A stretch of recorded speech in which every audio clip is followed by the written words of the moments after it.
All right, the FBI investigating the bombs found in a Tesla showroom in Austin as protesters prepare for their Tesla takedown day of action this week. Here's AOC on who she's blaming for the violence against Teslas. I think Democrats are to blame for why people are so triggered by this, because no, absolutely not. When you're at rallies saying, not you particularly, but your colleagues saying F Elon Musk and using other words, to profane words to describe him, does that rile people up, your supporters, to take action on their own? I don't know. You know, I think about Republicans calling me a communist and Republicans saying that I hate this country, and I certainly have felt the impact of that. Okay, Fox News contributor and author of Califailure, Reversing the Ruin of America's Worst-Run State, Steve Hilton joins us now. We'll get to that book in just a moment. But, Steve, what did you think of her remarks there? I mean, wasn't that an opportunity to denounce this violence? AOC is just such a ridiculous caricature of herself now. What is she talking about? It is very evident that the left are pushing this violence. There's no other word to describe it. It's political violence. It is terrorism.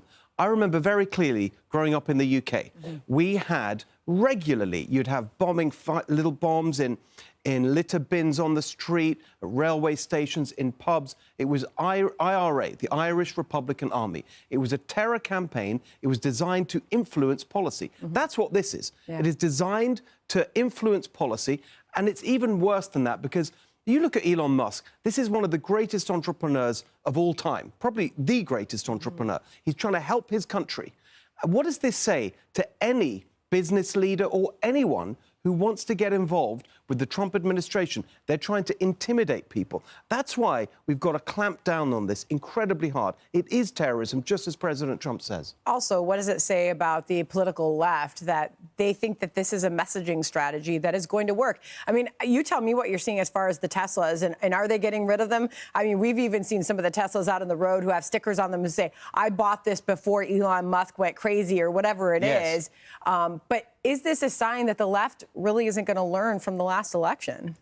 Exactly. They're not learning at all. I mean, any normal person can see that the reason that they were defeated is they went too far left. And look where the energy is right now in the party. Yeah. It's the left. It's AOC. It's Bernie. And so it seems to me like they just haven't realized how out of step they are with the American people. All right, you've got this awesome book with you. The newly released book, Califailure, Reversing the Ruin of America's Worst-Run State. What compelled you to write this? Well, it's really a warning to the rest of the country. I live in California. Those of us who live in California, we know how bad it is. But you talk about the Democrats now and where they are. The agenda of AOC and Bernie, which seems to be where they're going, that's what's been implemented in California. That's what we have, the AOC Bernie agenda. And on the back of the book, you can see where it came out. The highest poverty rate in the country, highest unemployment, worst homelessness. We pay the highest taxes, highest costs for housing, energy, gas, everything.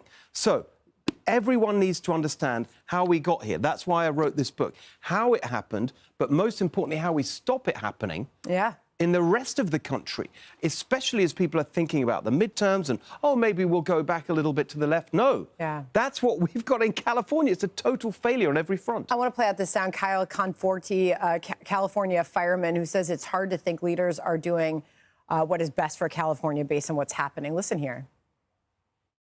It's hard to look at our government structure and think that they're doing what's best for this state. And it hasn't been more evident than with the influx of illegal immigration into this state. Living here, paying your taxes, and watch them give the money that you paid to other people that haven't even bought into the system. It's discouraging. You think about the mobility of the rich, right? They don't like what's happening. They can move. They can leave the state. Yes. Not everybody can do that, Steve. Well, shall I tell you what happened? That guy, the reason he's in this special, Califailure on Fox Nation, is because it's illustrating the impossibility for regular people to live in California because of the costs. It made more sense for him as a fireman to move his family to Tennessee because it's cheaper to live there and commute to do his job. That's how crazy it's got. All the taxes, the regulations. That's what we've got to understand, how it happened. That's what Califailure does, this book. And as I say, we mustn't let it happen across the rest of the country. Yeah, such a beautiful state, so much opportunity there. Watch the brand new special, Califailure, with Steve Hilton. Thanks so much, Steve. It's available now on foxnation.com. We appreciate you being here. We'll all watch it and we'll read it as well. I'm Steve Doocy. I'm Brian Kilmeade. And I'm Ainsley Earhart. And click here to subscribe to the Fox News YouTube page to catch our hottest interviews and most compelling analysis.